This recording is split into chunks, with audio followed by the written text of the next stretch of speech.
খবরে সাতক্ষীরার আড়তগুলোতে বাড়তি দামে পেঁয়াজ ও আলু বিক্রি হচ্ছে। এ বিষয়ে আলোচনাতে সাতক্ষীরার সুলতানপুর বড়বাজার থেকে যুক্ত হয়েছেন আহসান রাজীব।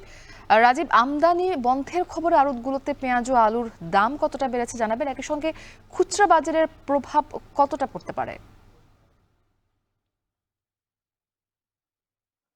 মুক্তি সাতক্ষীরা সুলতানপুর বড় বাজারে গতকাল রাতে যে আলুটি বিক্রি হচ্ছিল 63 টাকা কেজিতে, সেটি আজকে সকালে বিক্রি হচ্ছিল। আমরা যখন বাজারে এসেছিলাম তখন ছিল 65 টাকা। কিছুক্ষণ আগেই সেটির দাম বেড়ে এখন 70 টাকায় বিক্রি হচ্ছে। অর্থাৎ ধাপে ধাপে কিন্তু দামটি বাড়তে বাড়তে এখন 70 টাকা এসেছে। গতকাল রাতেও যেটি 63 টাকা বিক্রি হচ্ছিল। একসাথে পেঁয়াজের যে দামটি সেটি কিন্তু পাইকারি দাম। পেঁয়াজের যে দামটি সেটি ছিল গতকাল 90 টাকা, সেটি আজকে 95 টাকা সকালে বিক্রি হলো। এখন সেটি 98 টাকা থেকে 100 টাকা পর্যন্ত বিক্রি হচ্ছে। মূলত এখানকার ব্যবসায়ীরা বলছেন যে ভোমরা বন্দর দিয়ে যে সমস্ত পেঁয়াজ এবং আলু ভারত থেকে আমদানি হয় সেটি আজকে থেকে বন্ধ হয়ে যেতে পারে, এমন একটি খবর ছড়িয়ে পড়েছে গতকাল থেকে, এবং সেটির পরেই কিন্তু এই বাজারে প্রভাবটি পড়তে শুরু করেছে। এই বাজারটি কিন্তু পাইকারি বাজারে কিন্তু এই দামে বিক্রি হচ্ছে, একই সাথে খুচরা বাজারে যে কিন্তু এই দামটি আরো বাড়তে পারে।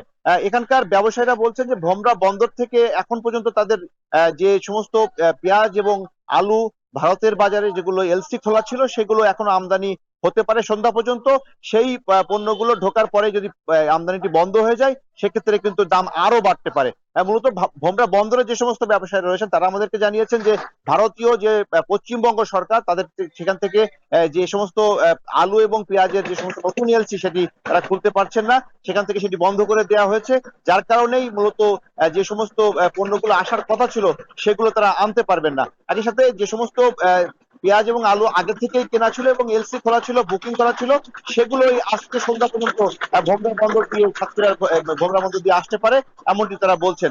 এই আলু এবং পেঁয়াজ রপ্তানি আমদানির যে বন্ধের যে খবরটি, এই খবরটি আসলে স্থানীয় বাজারগুলোতে যখন ছড়িয়ে পড়ে তারপরে মূলত বাজারে সংকটটি তৈরি হয়েছে। আমরা পেছনে দেখতে পাচ্ছেন অনেকগুলো স্থানীয় যে সমস্ত গ্রামের যে সমস্ত বাজারে ব্যবসায়ীরা রয়েছেন তারা এই বড় বাজারে আসছেন। তারা পেঁয়াজ এবং আলু মজুদের জন্য তারা সংগ্রহ করার জন্য এসেছিলেন, কিন্তু তারা কিন্তু এখানকার আড়তগুলো থেকে আলু কিনতে পারছেন না।